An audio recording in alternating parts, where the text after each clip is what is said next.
학생 여러분 안녕하십니까? 이번 시간에는 중학교 2학년 과학 물질의 특성, 용해도에 대해서 알아보도록 하겠습니다. 자, 용해도라고 나와 있다, 그치? 그래서 첫 번째 알아야 되는 내용이 용해와 용액에 대해서 일단 정리를 할 거예요.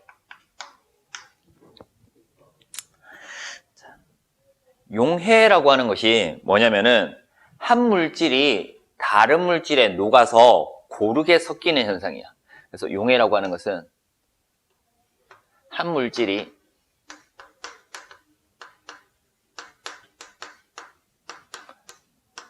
다른 물질에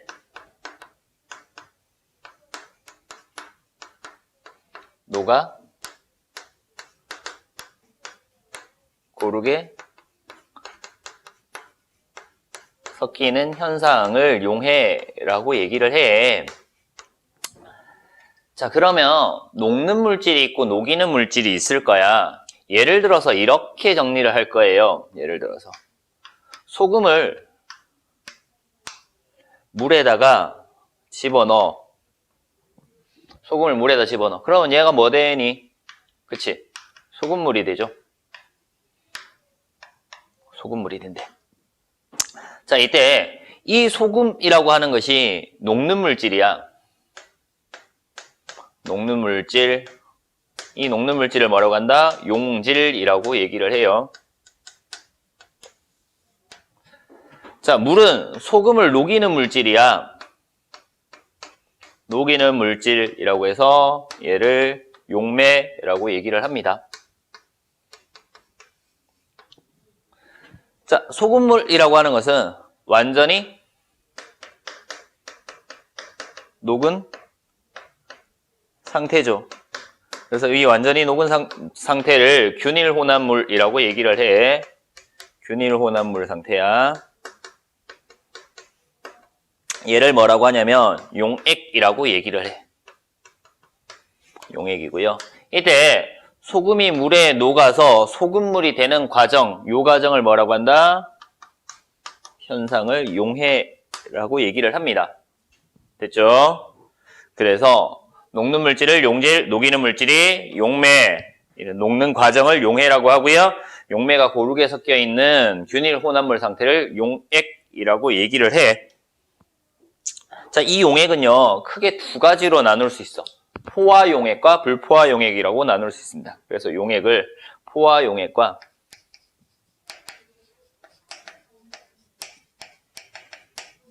불포화 용액으로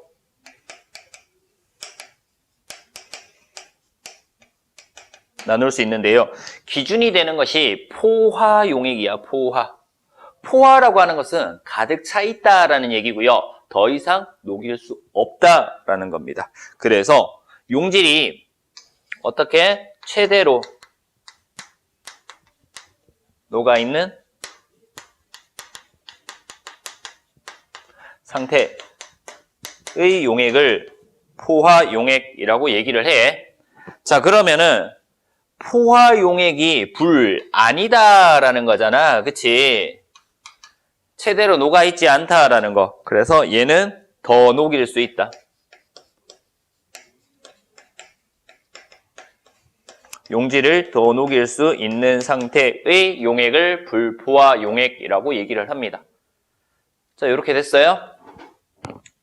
자, 두 번째 본격적인 용해도 볼 겁니다.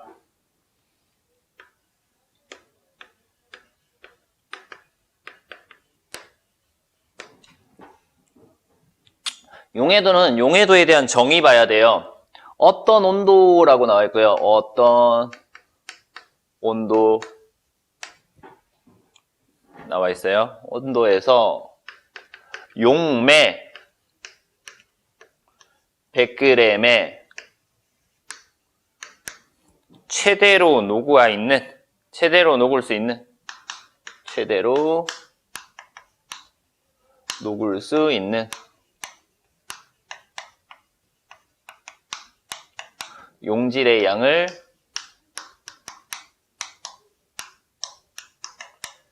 그램수로 나타낸 것을 용해도라고 얘기를 해. 그래서 온도 결정되지 않았어. 그래서 어떤 온도라고 나오는데 온도에 따라서 다를 수 있어. 그래서 온도 정해줘야 되고요.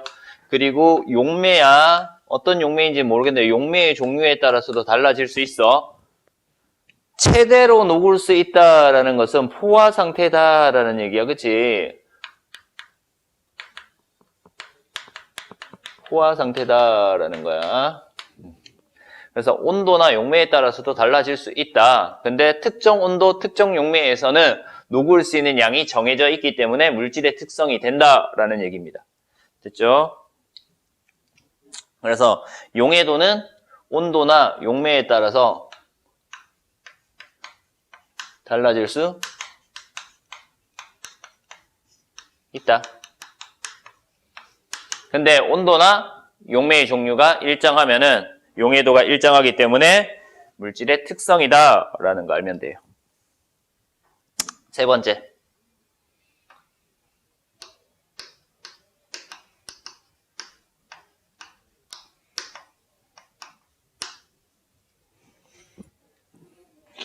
오른쪽에다가 정리를 할까? 고체 용해도는?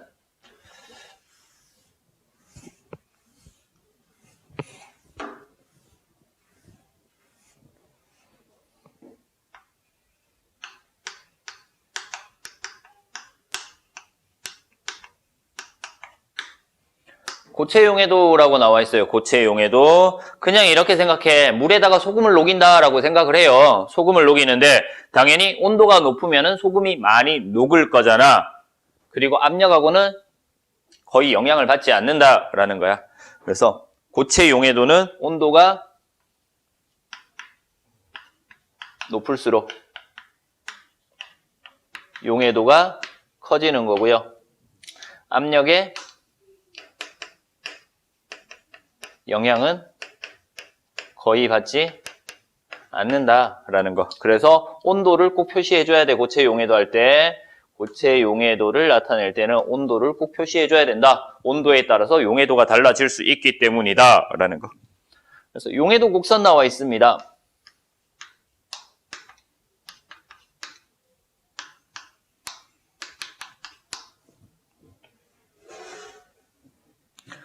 자, 일단 용해도 곡선인데요. 용해도 곡선을 그냥 일단 기본적인 용해도 곡선을 하나 그리고 설명을 좀 하고 난 다음에 책에 있는 용해도 곡선을 좀 더 설명을 할게요. 자, 세로축이 용해도라고 나와 있어. 용해도라고 하는 것은 용매 100g에 최대로 녹을 수 있는 용질의 양이죠. 그래서 여기 물 100g 이렇게 나올 거야. 물 100g에 최대로 녹을 수 있는 용질의 양 그램수로 나타낸 거고요. 얘는 온도 이렇게 나타낼게요. 자, 이런 그래프가 나와 있어. 그러면은 여기에서 그래프를 이렇게 그렸어.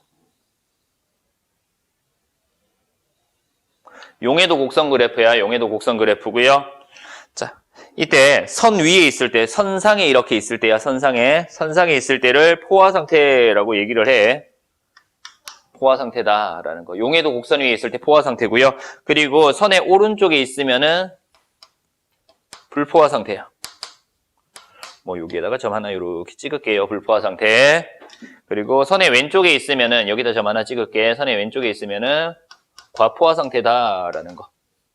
과포화 상태는 뭐 되느냐면 석출이 된다라고 정리를 할게요. 녹지 않고 빠져나오는 물질들이 있더라라는 거야. 자, 포화 상태, 불포화 상태, 과포화 상태인데요. 불포화 상태를 포화 상태로 만들 수 있지. 이렇게 하면은 포화 상태가 되고요. 이렇게 해도 포화 상태가 돼. 그래서 불포화 상태를 포화 상태로 만들어주는 방법은 온도를 낮춰주면은 포화 상태가 되고요. 용질을 더 넣어주면은 포화 상태가 되더라라는 것까지 알면 됩니다.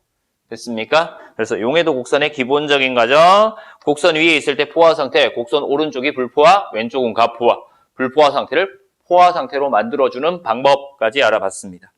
됐죠? 자, 고체 용해도에서 본격적인 것들 볼게요. 보통은 이렇게 나와 있단 말이야. 포화 용해도 곡선이 이렇게 나와 있어요. 물질의 종류에 따라서 조금씩 다르게 나타나는데 대충 그릴게. 여기가 용해도고요. 100g per 물 100g. 그리고 여기는 온도 2시. 이렇게 나와 있어. 빨간색 선도 하나 있을 거고요. 파란색 선도 하나 이렇게 있을 거고요. 그리고 노란색 선도 이렇게 있을 거고요. 흰색으로 그릴까? 이렇게. 여기에서 이렇게 하나 그리자. 4개만 그릴게요. 그래서 이 빨간색 선이 질산나트륨이라고 나와 있고요. 파란색 선이 질산칼륨,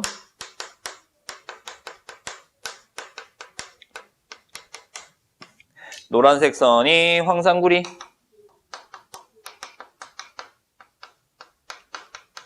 하얀색 선이 염화나트륨 이렇게 나와 있대.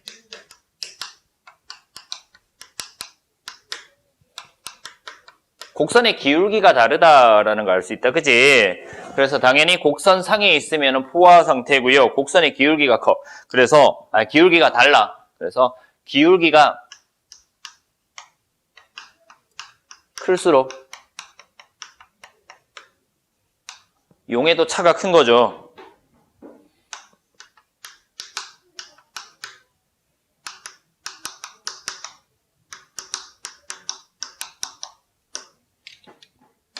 기울기가 클수록 용해도 변화가 크다. 그래서 질산칼륨의 용해도 변화가 가장 크다라는 거. 그래서 용해도 변화가 크다라는 것은 냉각할 때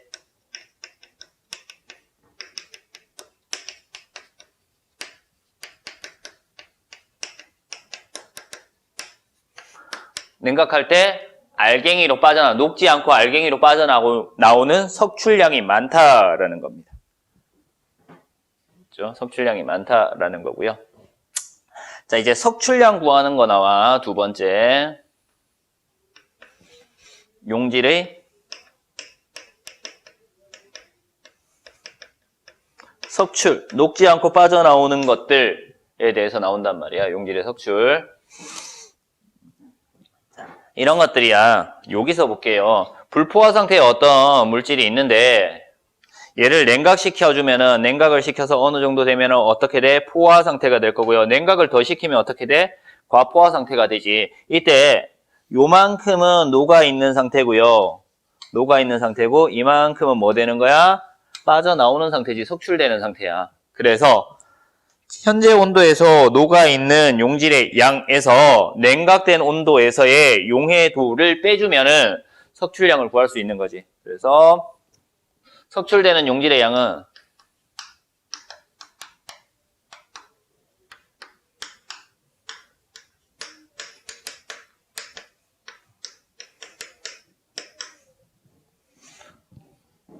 처음 온도에서 녹아있는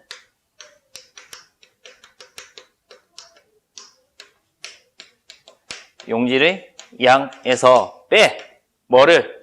냉각된 온도에서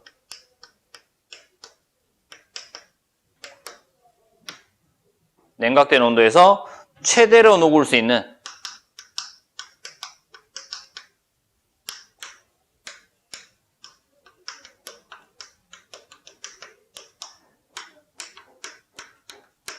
용질의 양을 빼주면은 석출량을 구할 수 있대. 자, 일단 석출량 구하는 식은 이렇게 나와 있는데 우리는 석출량 구하는 방법을 한번 볼 거예요. 석출량 구하는 방법을 한번 볼 거야. 그래서 그거는 문제를 하나 보면서 석출량 구하는 것들을 보도록 할게요. 여기를 좀 지울게요. 오투책을 보는 학생들은 어디를 볼 거냐면은 석출량 구하는 식에서 75쪽 정도 보면은요. 석출량 구하는 식이 나와 있어. 석출량 구하는 식은 크게 4단계로 구할 거야. 그래서 첫 번째 단계는요. 첫 번째 단계 현재 온도에서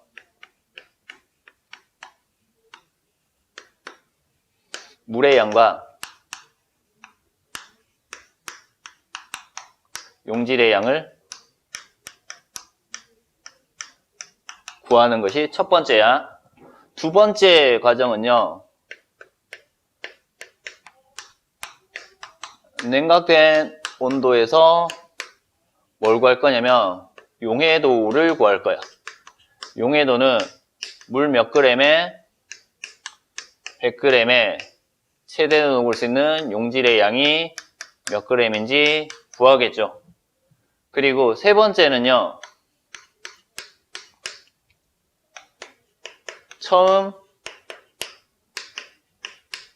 물의 양과 같게끔 얘네들을 맞춰줍니다. 그럼 만약에 처음 물의 양이 몇 배 됐는지에 따라서 용질의 양도 얘가 몇 배 됐는지에 따라서 용질의 양도 몇 배 녹을 수 있다 이렇게 되겠지.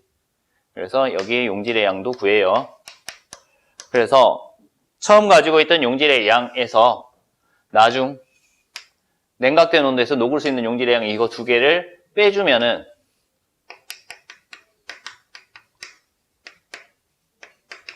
석출량을 구할 수 있습니다. 밑에 좀 지울게.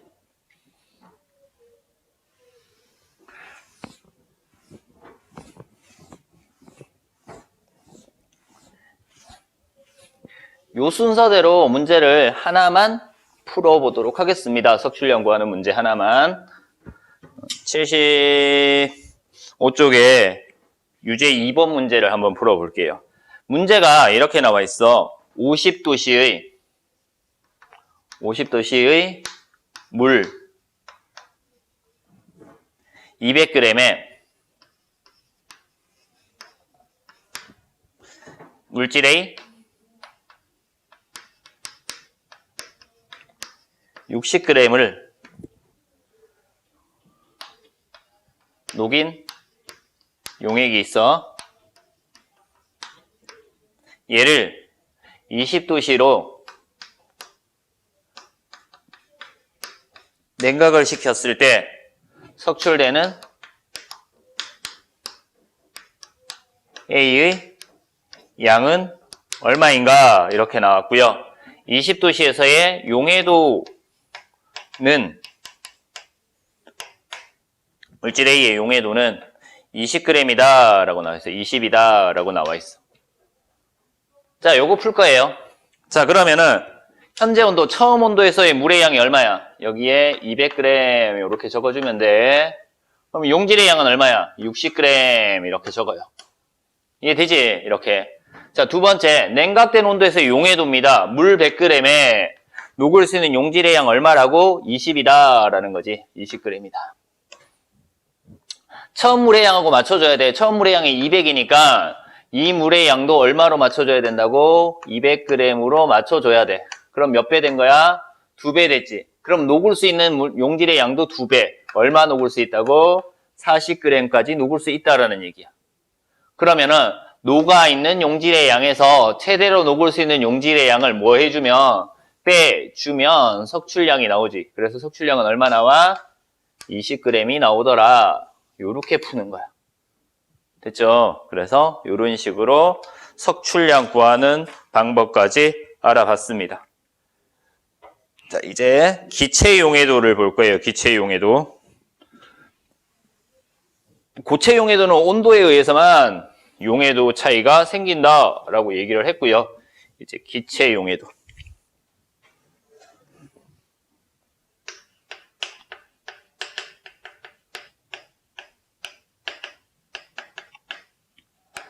자, 기체 용해도를 이해를 하려면은 우리 탄산음료 하나 생각해주면 돼. 사이다 같은 것들. 지금부터 얘기하는 거를 그냥 듣기만 해요. 사이다가 있는데 차가운 사이다랑 따뜻한 사이다가 있어. 내가 뚜껑을 딱 따서 마실 때 톡 쏘는 맛, 기체가 많이 들어있는 것은 누구니? 그치, 차가운 것이 훨씬 더 톡 쏘는 맛이 강하지. 그래서 온도가 낮을수록 기체가 많이 녹아있다, 용해되어 있다라는 거고요. 자, 뚜껑이 닫혀 있는 사이다랑 열려 있는 사이다가 있단 말이야. 걔를 마셔. 그래서 닫혀 있는 사이다를 따서 마실 때랑 열려 있는 사이다를 마실 때랑 톡 쏘는 맛은 누가 더 강해? 그치, 닫혀 있는 사이다가 훨씬 더 톡 쏘는 맛이 강해. 기체가 많이 녹아 있다는 거야. 닫혀 있다는 것은 압력이 높다라는 얘기야. 그러면은 기체 용해도에 대해서 정리를 했어. 어떤 거냐면 기체 용해도가 크려면 온도는 어떻게 돼야 된다고? 온도는 낮아야 되고요. 압력은 어떻게 돼야 된다고? 높아야 된다. 그래야지 용해도가 크다라는 거고요. 용해도가 크다라는 얘기는 많이 녹아 있다는 거야. 녹을 수 있다는 거야. 그러면 용해도가 크다라는 얘기가 뭐냐면은 기포 발생량이 적어야 되지. 빠져나오는 것이 아니라 녹아 있어야 되니까. 그래서 기포 발생량이 적은 것이 용해도가 크다라는 거야. 됐습니까? 그래서 이런 것들을 보면 되고요. 온도에 의한 현상. 여름철이래. 여름철이면은 온도가 높은 거잖아. 아니, 이거 하기 전에 뭐 정리부터 하자. 그냥 온도가 높을수록 온도가 낮으면 기체 용해도가 증가한다라고 했어. 그러면 온도가 만약에 A보다 B가 높다라고 가정을 할게요. 그러면은 기포 발생량은 실험을 한 거야. 기포 발생량은 당연히 온도가 높을수록 발생을 더 많이 할 거야. A보다 B에서 기포 발생량이 더 많이 나타날 거다. 그럼 기체 용해도는 기포가 적게 발생한 것이 많이 녹아있다라는 얘기잖아. 그래서 A가 B보다 크다. 그래서 온도가 어떨수록 낮을수록 기체 용해도가 크다라는 거 알 수 있었고요. 두 번째, 압력이야. 뚜껑을 닫아놓거나 열어놨을 때 압력은 만약에 A가 B보다 크다라고 두자. A가 B보다 크다. 그러면 기포 발생량은 뚜껑이 열려있는 쪽이 압력이 낮은 쪽에서 기포 발생량이 훨씬 더 많더라. 기포 발생량이 많다는 것은 기체 용해도가 작다라는 얘기죠. 그래서 기체 용해도는 A가 더 크더라라는 거. 그래서 압력이 높을수록 기체 용해도가 크다라는 거 알면 돼요. 됐죠? 자, 이런 식으로 해서 알면 되고요. 이제 간단한 예들은 말로 설명을 할게요. 정리를 안 하고. 뭐 온도 같은 경우에는 여름철이면은 온도가 높은 상태야. 근데 어항에 있는 물고기들 보면은 여름철이 되면은 물 표면에서 입을 뻐끔뻐끔뻐끔 하고 있어. 왜 그래? 온도가 높으면은 기체 용해도가 작아서 물 속에 녹아 있는 산소 기체가 다 빠져나갔기 때문에 그런 거야. 이때는 뭐 얼음을 넣는다든가 물의 온도를 낮춰주면은 기체 용해도가 증가하기 때문에 붕어가 어항 위로 올라오지 않는다. 수면 위로 올라오지 않는다라는 거. 자, 압력이요. 탄산음료의 뚜껑에 열면, 자, 뚜껑이 닫혀있는데 열면은 어떻게 돼? 압력이 낮아지지. 그래서 기포가 발생한다. 거품이 발생하더라. 라는 거 알면 되고요. 뭐 온도에 의한 기체 용해도 현상 몇 가지 더 얘기를 하면 이런 거야. 컵에 물 담아놓고 따뜻한 곳에 두면은 컵 속에 기포방울이 몇 개 생겨. 그래서 기체 용해도가 감소하기 때문에 기체가 발생을 한다. 기포가 발생을 한다라는 거. 수돗물 같은 거 그냥 안 먹고 끓여서 먹죠. 그럴 때 녹아있던 염소 기체가 밖으로 빠져나가게 됩니다. 온도가 높아지면서 기체 용해도가 낮아지기 때문에 염소 기체가 빠져나갈 수 있다라는 것들 알면 되고요.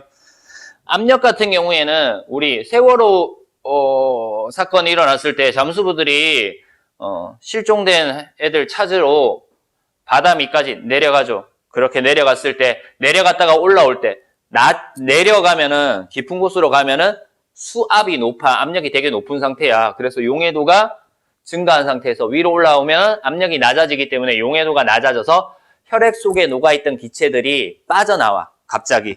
그래서 혈관을 막아서 잠수병에 걸릴 수 있다. 뭐 이런 것들이 압력에 따른 기체 용해도에 대한 내용입니다.